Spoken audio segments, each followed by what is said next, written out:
Elena staggered back as Gavin's hand slammed against the railing beside her, missing her face by inches. The force of his anger vibrated through the wooden beams of the cliffside lookout. She was 3 months pregnant, breath-heaving, one hand instinctively guarding her belly as she stared at the man she had trusted with her life. "You lied to me," she choked out. "You swore there was nobody else." Her voice trembled, but her eyes held his. She needed him to look at her, really look at her, and see what he was destroying. Gavin didn't, his jaw clenched instead, sharp and cold. "You shouldn't have come here, Elena." "Why?" she demanded. "Because I found out about her, about you and Mira." She stepped forward despite her shaking legs. "How long have you been humiliating me?" A soft laugh floated from behind. Elena froze. Mira Lawson emerged from the shadows of the overlooked cabin, sleek, beautiful, and terrifyingly calm. The moon cast a silver glow around her, making her look like a nightmare draped in elegance. "Long enough," Mira said lightly. "But honestly, Elena, I didn't think you catch on. You're too emotional to notice anything." Elena's heart cracked. She turned back to Gavin. "I am carrying your child. Did that mean nothing?" Gavin flinched, but Mira's fingers curled around his arm possessively, and the guilt vanished from his eyes as quickly as it had appeared. "You're in the way," he muttered. "We're building something bigger, something you'd ruin."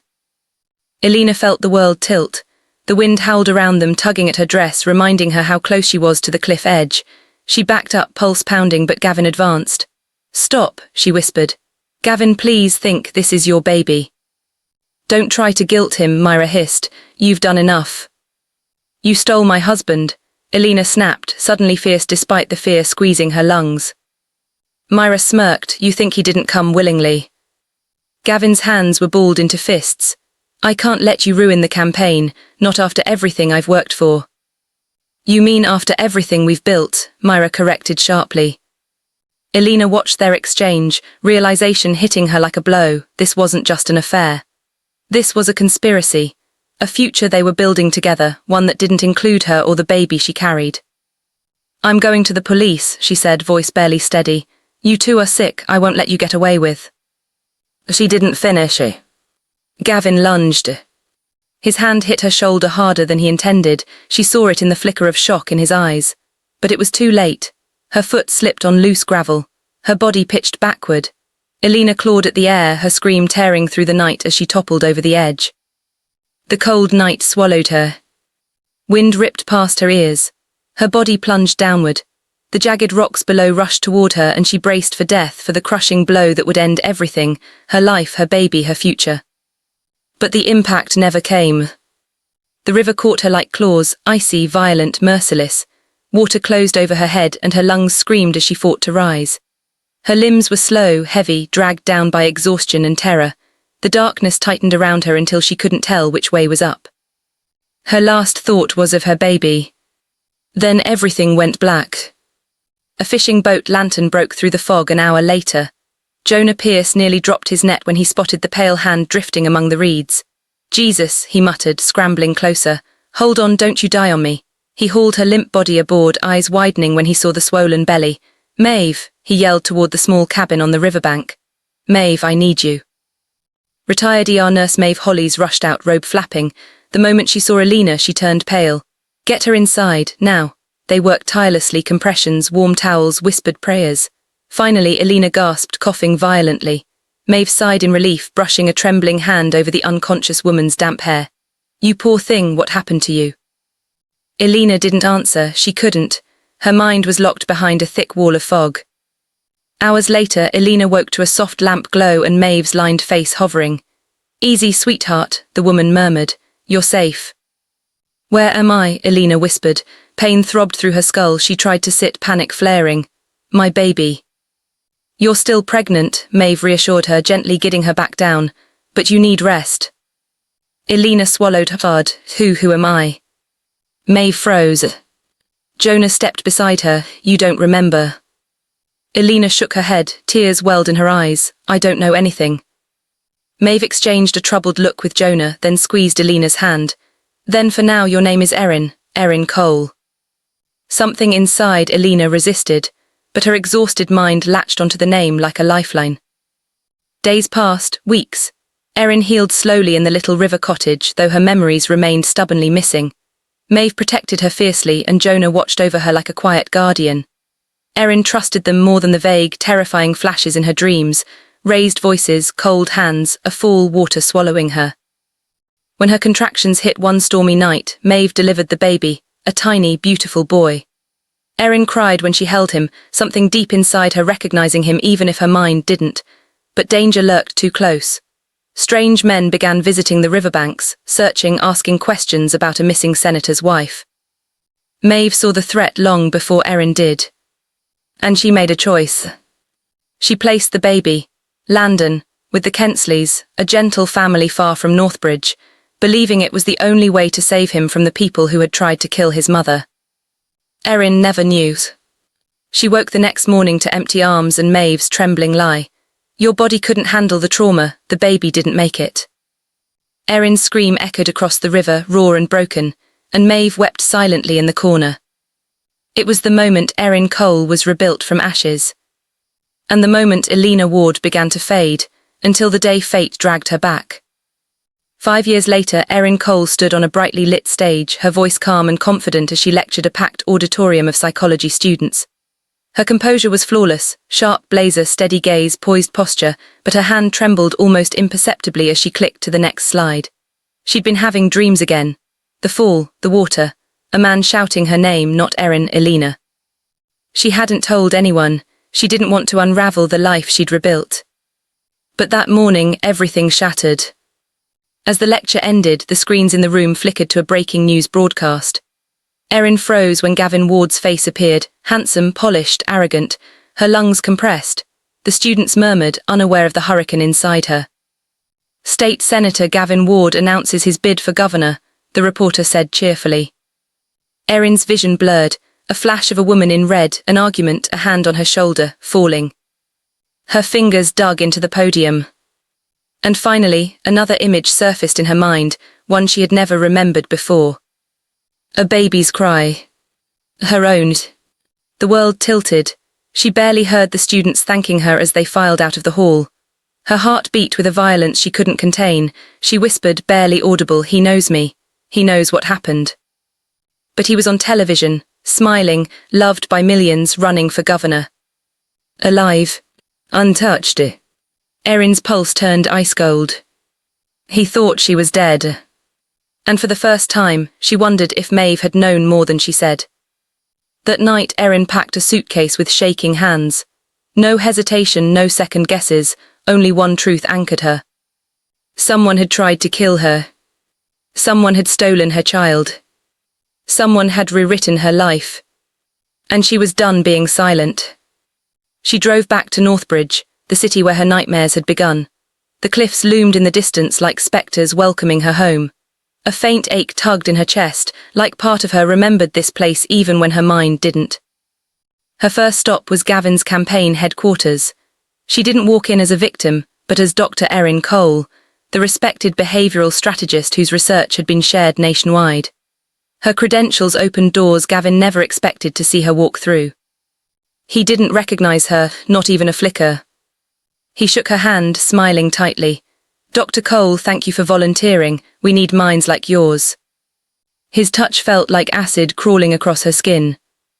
Mira Lawson entered the room next, wearing confidence like perfume.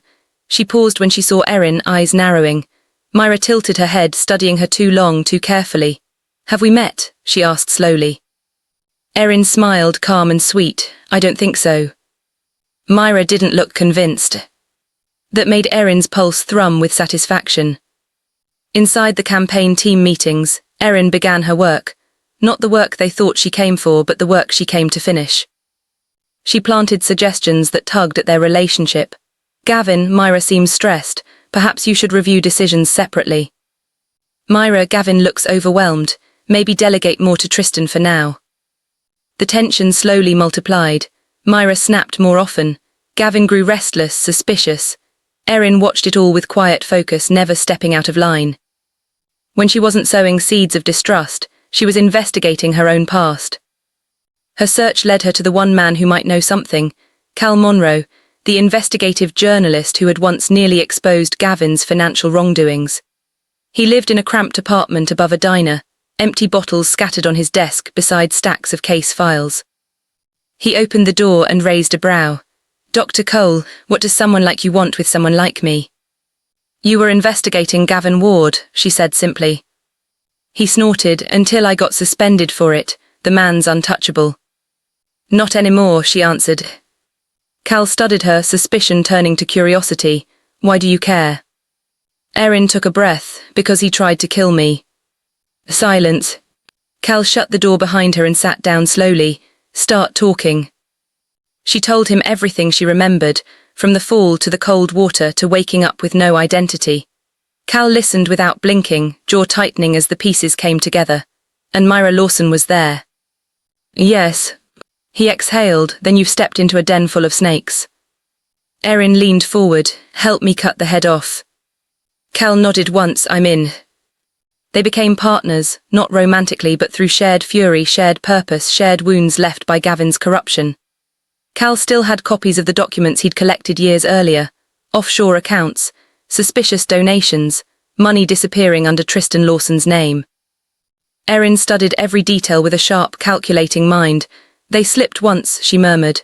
They'll slip again. And they did. Tristan made the first mistake. One night after a tense campaign meeting, he stormed out into the hall, shoving his phone into his pocket without ending the call. Erin followed the sound of his voice. Tell Mira the transfers need to be hidden better, Tristan hissed. The old system is too exposed. If Ward goes down, I'm not going with him. Erin recorded everything, heart pounding, another piece of the puzzle. When she met Cal later in his apartment, she showed him the audio. His eyes widened. This is enough for an investigation to reopen. It's not enough, Erin whispered. I need the truth, all of it. Cal hesitated. About your baby. Pain ripped through her at the word. I need to know what they did, she said softly. I need to know what I lost. Days passed. Erin moved through Gavin's world like smoke, everywhere, invisible, poisonous in ways he didn't understand. She watched him unravel, his temper worsening, his trust in Mira cracking. One evening, after a heated argument between the lovers that Erin had quietly engineered, Gavin grabbed Mira's arm roughly. You're sabotaging me, he growled. No, Mira snapped back. Someone else is, and I'm starting to think she's closer than you think. Her gaze slid toward Erin. Erin felt calm seep through her bones. Let Mira suspect, let fear grow. Her revenge was not a blade, it was a slow tightening noose. And soon it would close. Stay tuned, Erin murmured under her breath as she walked away. The ending, going to be spectacular. The storm inside Gavin's campaign finally hit its breaking point the night Erin set her final trap. She waited until tensions were razor-thin, until Mira was barely sleeping, until Gavin looked over his shoulder at every shadow. The fear in their eyes wasn't enough, she wanted the truth they buried with her body, the truth they thought had drowned with her. So she crafted an invitation they couldn't refuse. A message delivered through Tristan, disguised as urgent campaign intel. Meet me at Northbridge Cliff Outlook, midnight, come alone, we're compromised. Tristan panicked instantly. Paranoia drunk, he sent the alert to Gavin and Mira, exactly as Erin intended. She knew they wouldn't ignore a threat. Their empire depended on secrecy, and fear was now their master. At 11:50 p.m. Erin stood at the cliff's edge, the same place where her life had been stolen. Wind whipped her hair back and waves crashed far below, echoing the night of her fall. Her chest tightened. Her breath stuttered. But she stayed still, steady, unbroken. Cal hid a few meters away, adjusting the small cameras he and Erin set earlier. They weren't just recording, they were live streaming to multiple anonymous journalists, legal contacts and media outlets. No one would bury the truth again. Headlights appeared, first Mira's car, then Gavin's. Mira stepped out tense, scanning the darkness.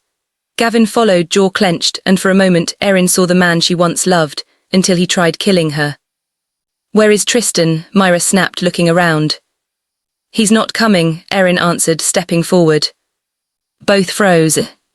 Gavin stared at her like he'd seen a ghost. You, his voice cracked. Who are you? Erin held his gaze, letting him drown in the truth. Look closer, Gavin, you know me. Mira's face drained of colour. No, that's not possible. Erin took another step, the moonlight illuminating her fully. My name is Elena Ward. Gavin stumbled backward like she'd struck him. Mira's lips parted, trembling. You're dead, she whispered. We made sure. She stopped herself too late.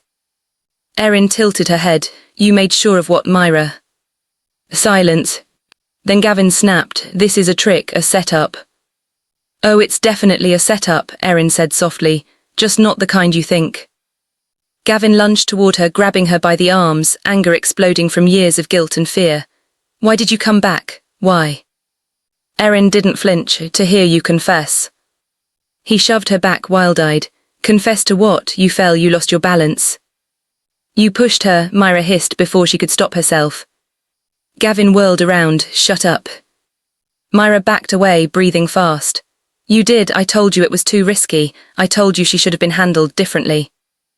Erin's heart pounded as the truth spilled like poisoned wine. So you did plan it, she whispered. Both of you. Gavin's rage turned feral. You were in the way. You were ruining everything, my campaign, my future. And your child, Erin demanded. What about him? Gavin faltered just enough. Mira looked at Erin with disgust. That baby was going to trap him. We just removed the obstacle. Removed? Her son. Her hand trembled violently. Where is he? Erin's voice broke, raw and sharp. Gavin looked away. Gone, I don't know, Maeve took him. Erin's knees nearly buckled as grief crashed over her like a wave. They had taken her child, her life, her very name. Then footsteps rushed from the darkness. Tristan burst into the clearing, panting. We've been exposed. Someone leaked everything. Gavin shouted, what leak? This, Cal's voice cut sharply as he stepped out, holding up his phone. The world is watching, Senator. Gavin spun, eyes widening as he finally saw the flashing lights hidden around them. Mira screamed, no, no, no, turn them off. It's live, Erin said quietly, just like your lies. Gavin lunged for Cal, but officers who had been waiting down the road surged up the path. They tackled Tristan first. He fought like a cornered animal, screaming about deals and money, and how none of it was his fault. Mira tried to run but slipped on the loose gravel, face twisting with terror as officers cuffed her. Gavin remained frozen, chest heaving. Elena, please, don't let them take me. Erin stepped closer, tears burning her eyes, tears for her pain, her stolen years, her child she never got to hold. You already made your choice, she whispered. The night you pushed me. Gavin's face twisted with fury, guilt and desperation. You were dead, you were supposed to be dead. But I lived, she said, and now I'm done running. The officers dragged Gavin away as he shouted her name, Elena's name, once more, but it no longer held power over her. Cal touched her shoulder gently. It's over. Not yet, she breathed. The trial moved fast. Evidence poured from everywhere. Tristan's accounts, Mira's emails, Gavin's hidden recordings, even Maeve's old notes confirming the horrors she'd feared. The world watched as the perfect political couple fell apart in chains. Gavin and Mira were sentenced to life, Tristan for decades. But Erin's heart wasn't healed. Not until she met a little boy with gentle brown eyes and a shy smile. His adoptive mother introduced him softly. Landon, sweetheart, this is a very special guest. Landon peeked from behind her leg. Erin knelt, tears gathering as she studied the shape of his eyes, his tiny hands, hers, Gavin's, the life she thought she'd lost. Hi, Landon, she whispered. He stepped closer, curious. Why are you crying? Because I'm happy, she said, voice shaking. Can I give you a hug? He thought for a moment, then nodded. He wrapped his tiny arms around her neck, and for the first time in 6 years, Erin felt whole. She didn't tell him the truth that day. She didn't want to uproot the loving home he had. But the door was open. The bond was real. And hope, after so long, finally returned. A week later, Erin walked alone to the cliff where her life had been rewritten. She carried a smooth white seashell and placed it gently on the stone. For the life I lost, she whispered, and the life I reclaimed. The wind didn't feel cold anymore. She straightened, wiping her tears, and walked away from the cliff, not as Elena the victim, nor Erin the survivor, but as the woman who refused to stay buried. And pain may rewrite our story, but it will never decide the ending. Subscribe for more powerful stories. Like and comment if Erin's journey moved you.